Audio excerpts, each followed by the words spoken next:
ورجعنا لكم بحلقة جديدة من روايتنا انتقام ريحانة.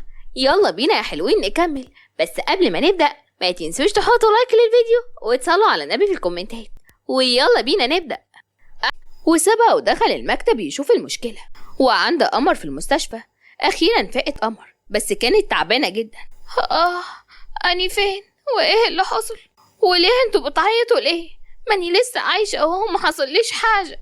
الحمد لله على سلامتك يا بنتي، حتى وانتي تعبانة لسه لسانك طويل زي ما انتي.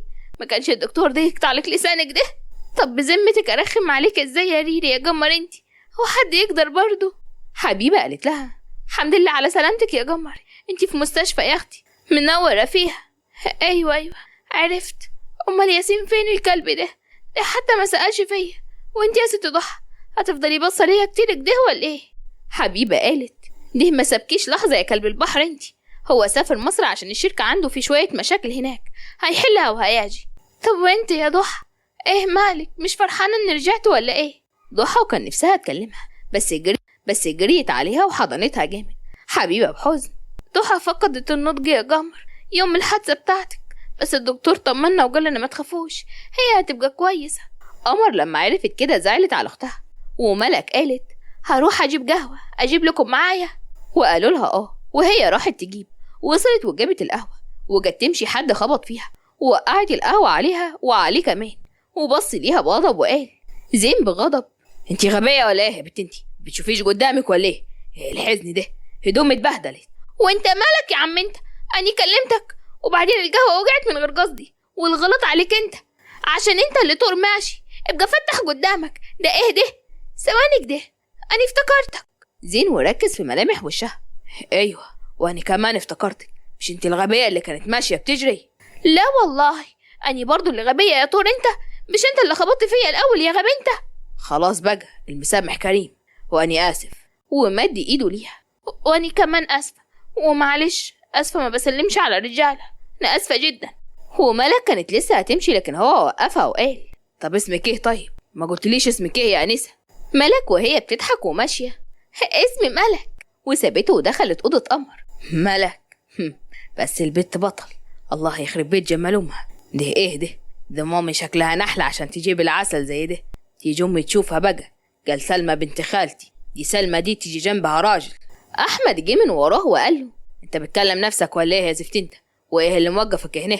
يلا لا مفيش. بقول لك ايه اخبار اخت مراتك وطنط ريحانة اخبارها ايه؟ كويس الحمد لله. انت نزلت ميتة وليه ما قلتليش يعني يا زين؟ غريبة يعني، اني لسه نازل من شوية، كان في حاجات وشوية ورق كان لازم اخلصهم، وسمعت ان قمر بنت طنط ريحانة اتصابت وكده، فجيت اطمن عليهم. هي كويس الحمد لله، تعال شوفها، وكمان ريحانة هنا تعال سلم عليها. بجد؟ طب يلا. ودخل زين معاهم وشافته ملك. زين في نفسه قال الله دي طلعت تعرفهم يا حلاوة يا ولاد، هي دي بقى حب عمري، لقد وقعت في حبها، ونقدر نقول حب من أول خبطة. وفاق زين من سرحانه ومن أفكاره دي وسلم على ريحانة. أحمد قال ده زين يا ماما اللي قلت لك عليه قبل كده، اللي خد الطلقة مكاني، وده صاحبي جدا على فكرة. أهلا يا حبيبي، ربنا يخليك يا ابني، والحمد لله إنك بخير. اتشرفتي بيك يا زيزو. ده شرف ليا يا طنط، ربنا يخليك يا رب. بلاش تقولك ده، أنا ما بحبش كلمة طنط دي، قولي يا ماما أو يا رورو، أصل طنط دي بكرهها وبحسها مكبراني جوك ده. ملك قالت أيوة أصلها لسه شباب، ما بتحبش حد يقولها طنط ويكبرها. وزين رد وقال ما طبعا هي لسه في عز شبابها، ده أنا افتكرت أخطبه. حبيبة قالت بصوت واطي صاحبك ده شكله وجع على ملك. لاحظ جالي افتكرتها أخته قال. أحمد وهو بيهمس لحبيبة أنا قلت كده برضه، شكل في قصة حب جراية بقى وجاوي كمان. قطعتهم ريحانة لما قالت الواد ده دخل قلبي. أيوة أنا أخته، شايف جوز البهايم دول عيالي، وفي واحد كمان معاهم اسمه ياسين، والواد أحمد ده كمان. حبيبة قالت أيوة هي بتعتبره ابنها. وأحمد قال أيوة أنا ابنها، ودي أمي، هي لسه صغيرة أيوة، بس أنا اللي كبير شوية وهي لسه شباب. قصدك إيه يا أحمد الكلب؟ قصدك إيه أنت؟ هو أنت تقصد إني كبيرة؟ ده حتى أني لسه في عز شبابي يا حبيبي. طبعا يا ماما يا روح انت لسه في العشرينات، شابة لسه، ما تشوف ماما يا حج. ايه في ايه؟ هاني قال انت مالك يا ده انت؟ وبعدها وجه كلامه لريحانة وقال: ايوه يا روحي، انت لسه صغيرة، انا اللي عجزت. ايوه كده، اني لسه شباب، قال كبرت جهل، ده انتوا اللي كبرتوا. ايوه يا روحي كلامك صح، دول عيال ما عرفتش اربيهم بصحيح. طب يا جدعان راعوا ان انا تعبانة هنا، هدوء شوية، الله مش كده يا ناس ارحمونا لا اما تفرجونا.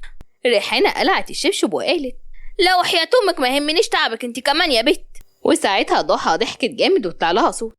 حبيبة قالت: ايه ده، اخيرا اتكلمتي، شطورة يا ضحى، خليتيها تتكلم اهي. ريحانة قالت وهي فرحانة: ايوه كده يا نور عيني، صوتك وحشني يا بنتي. وقمر قالت: ما هي ضحى هي الحب وانا لا. ماشي يا ريحانة. بعدها حبيبة كانت افتكرت ان هي لازم تعرفهم بالاخبار الاخيرة، فقالت لهم بهدوء: انا عايزة اقول لكم ان مالك مات. ريحانة بصدمة: مالك اخوكم مات؟ ازاي مات وامتى؟ وفردوس عرفت ولا لسه ما عرفتش؟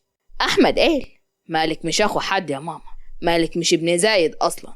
يا رب انت كبير قوي ورحمتك كبيرة قوي، جبت لي حقي، الحمد لله يا رب. طب وفرح بنته برضه ولا ايه النظام؟ ايوه فرح اختهم، انما مازن ومالك له، ولا هم اخواتهم ولا حاجة، وكل حاجة حصلت لما هشام راح السجن. ريحانة قالت: ربنا لسه هيعمل فيهم اكتر واكتر، ربنا ينتجم منهم يا رب على اللي عملوه فيا زمان. وعند مازن كان بيقول بعصبية: انتوا مين وعايزين مني ايه؟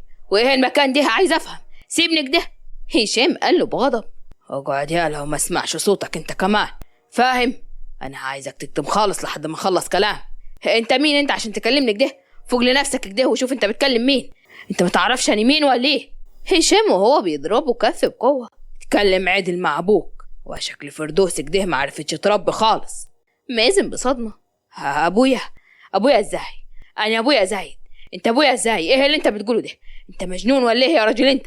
هشام ضربه تاني: اما تتكلم معايا تبقى تحترم نفسك، فاهم ولا لا؟ وبعدين انت اسمك مازن هشام، زايد مش ابوك واني لابوك، انت فاهم ولا ايه يا حمار؟ لسه ما فهمتش؟ مازن كان مصدوم وما كانش عارف يعمل ايه، وقف مكانه وكان سرحان واتكلم اخيرا: انا عايز هدوم ليا بدل منظري ده، اطلع فوق هتلاقي هدوم ليك. وبقول لك يا مازن، مالك مات، شد حيلك، وامك في الجسم بسبب محاولة قتل قمر بنت ريحانة، وشكلها كده مش هتطلع منها. مازن انصدم: مالك مين؟ مالك اخوي، انت بتقول ايه؟ وكمل بدموعه ووقع على الارض. مالك سابني لوحدي ليه؟ انا ما كنتش عايز اعيش لوحدي في الدنيا دي، كان خدني معاه اندفن ميتة، وكمان امي. ايه محدش قال لي كل اللي حصل ده؟ النهارده الصبح يا ابني، ربنا يرحمه، ادعي له يا مازن ربنا يغفر له.